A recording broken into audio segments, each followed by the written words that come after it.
ఈగల్కి సంబంధించి కార్యకలాపాలు కానీ, గాంజా నిర్మూలనకి గవర్నమెంట్ ఏం చేస్తుందన్న విషయాలు కానీ ప్రజలకి చెప్పాల్సిన బాధ్యత, అదేవిధంగా ప్రజలకి మోటివేట్ చేయాల్సిన బాధ్యత కూడా ఉంది. కాబట్టి ఈరోజు మీ అందరి ముందుకు రావడం జరిగింది.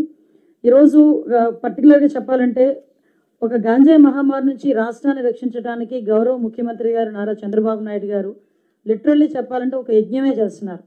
ఎందుకంటే డే ఫస్ట్ నుంచి కూడా గవర్నమెంట్ ఏర్పడిన దగ్గర నుంచి కూడా ఈ రాష్ట్రం అన్ని వ్యవస్థలు నిర్వీర్యం అయిపోయినాయి. ఈ వ్యవస్థని నిర్వీర్యం అయిపోయిన తర్వాత తిరిగి గాడిలో పెట్టడానికి ప్రత్యేకంగా ఇక్కడ అత్యంత అవరోధమైన గాంజాని అరికట్టాలి అని ఒకే ఒక ఉద్దేశంతో నేను హోమ్ మినిస్టర్గా ఛార్జ్ తీసుకున్న తర్వాత నుంచి కూడా గౌరవ ముఖ్యమంత్రి గారు, గౌరవ ఉప ముఖ్యమంత్రి గారు నారా లోకేష్ గారు ఆదేశాల మేరకు డే ఫస్ట్ నుంచి కూడా ఒక టాస్క్ ఫోర్స్ని ఏర్పాటు చేయాలి. టాస్క్ ఫోర్స్ ఏర్పాటు చేయడం ద్వారా కొంత గాంజాయి విషయంలో చాలా ఎక్కువగా మనం దృష్టి పెట్టి దాన్ని నివారించే కార్యక్రమాలు చేయాలి అని చెప్పి ఆ రోజు ఆలోచన చేసుకొని ఆ రోజు నుంచి ఈ రోజు వరకు కూడా ఎక్కడా కూడా శక్తి వంచన లేకుండా, పర్టికులర్గా ఈ వర్డ్ ఎందుకు ఉపయోగిస్తున్నానంటే శక్తి వంచన లేకుండా పని చేసాం కాబట్టి ఈ రోజుకి గాంజా విషయంలో మేము రిజల్ట్ ఆ ఫలితాన్ని కూడా మేము అందుకోగలుగుతున్నాం, మీ అందరికీ కూడా అందించగలుగుతున్నాం. ఎందుకంటే ఒకనొక సందర్భంలో ఆంధ్రప్రదేశ్ అనేసరికి గాంజా హబ్ అని లేకపోతే డ్రగ్స్ హబ్ అని మాట్లాడుకునే సందర్భం. అదేవిధంగా ఎక్కడైనా గాంజా దొరికింది, డ్రగ్స్ దొరికినాయి అంటే పక్క రాష్ట్రాల్లో ఉన్న డీజీపీలు కూడా ప్రెస్ మీట్లు పెట్టి ఇదంతా కూడా హారిజన్ ఆంధ్రప్రదేశ్ నుంచే వస్తుంది, గాంజా అంటే ఆంధ్రప్రదేశ్ ఉత్తరాంధ్ర నుంచి ఎక్కువగా వస్తుంది అని చెప్పుకునే పరిస్థితి నుంచి ఈరోజు ఏదైతే ఏజెన్సీ ప్రాంతం అరకు, పాడేరు అటువంటి ప్రాంతాలు గంజా హబ్గా మారాయి అనుకున్న పరిస్థితి నుంచి ఈరోజు తిరిగి కాఫీ బ్రాండ్గా ఈరోజు తీర్చిదిద్దగలిగే పరిస్థితి తీసుకొచ్చామంటే ఈరోజు అరకు అంటే ఒక కాఫీ గుర్తొచ్చే విధంగా తయారు చేసుకున్నామంటే ఈరోజు శక్తి వంచన లేకుండా ఈగల్ టీం అదేవిధంగా డిపార్ట్మెంట్ ఈరోజు గవర్నమెంట్ కలిసి పనిచేసింది ఈరోజు. ఎందుకంటే చాలా గర్వంగా చెప్పగలం. ఈరోజు మీరు అబ్జర్వ్ చేసుకుంటే ఈరోజు అరకు అనేసరికి కాఫీ గుర్తొచ్చింది. ఈరోజు పార్లమెంట్ లాంటి ఉన్నతమైన స్థానాల్లో కూడా అరకు కాఫీని ప్రమోట్ చేయటం, ప్రపంచంలోనే కూడా కొన్ని అవుట్లెట్స్లో అరకు కాఫీని ప్రమోట్ చేయటం అంటే ఒక ఇమేజ్ని డెవలప్ చేయాలి.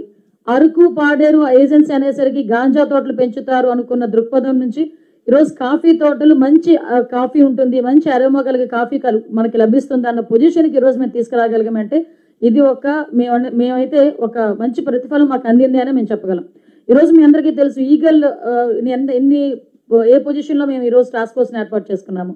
అదే ఈగల్ టాస్క్ ఫోర్స్ చేయడానికి గవర్నమెంట్ ఒక సబ్ కమిటీ ఏర్పాటు చేసింది. ఆ సబ్ కమిటీలో మన గౌరవ మంత్రి నారా లోకేష్ గారు ఎడ్యుకేషన్ మినిస్టర్గా, అదేవిధంగా ట్రైబల్ వెల్ఫేర్ మినిస్టర్గా మనం గుమ్మడి సంధ్యారాణి గారు, ఎక్సైజ్ మినిస్టర్గా కొల్లు రవీంద్ర గారు, అదేవిధంగా హెల్త్ మినిస్టర్గా మన సత్యకుమార్ గారు, అట్ ద సేమ్ టైం మేము 5గురు సబ్ కమిటీ ఏర్పాటు చేసుకుని ఆ రోజు నేమ్ విషయంలోని కూడా మీకు అందుకే చెప్పాలి, ఈ విషయాలన్నీ చెప్పాలి కాబట్టి ఈరోజు మేము కూర్చున్నాం.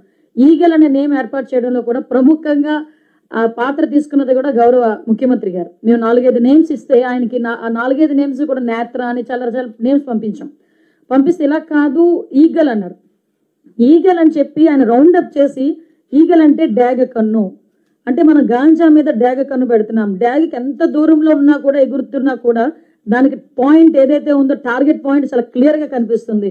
సో దీనికి ఈగల్ అని పేరు పెడదాం, దాని పరంగానే మీరు పనిచేయాలి అన్నారు. సో ఈగల్ షార్ దగ్గర నుంచి వచ్చిన వర్డ్ అది. ఇంచుమించు చెప్పాలంటే ఒక మానస పుత్రిక అనాలి ఈగల్ని.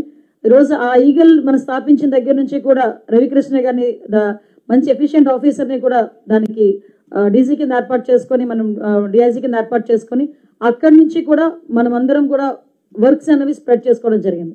ఈగల్ టీమ్స్ ఏర్పాటు చేసుకోవడం దగ్గర నుంచి ఈరోజు ఈగల్ టీం పరిస్థితి ఎలా ఉందంటే ఇందాక నేను మాట్లాడుతుంటే చెప్తున్నారు, అందులో ఉన్న ఒక కానిస్టేబుల్ కూడా ఈరోజు మాట్లాడాలి అనుకుంటే మొత్తం టీంలో వాళ్ళు ఏం పని చేస్తున్నారు మొత్తం అంతా కూడా ఒక మోటివేషన్ ఇవ్వడానికి ఒక 20 minutes ఒక కానిస్టేబుల్ కూడా డైరెక్ట్గా మాట్లాడగలరు.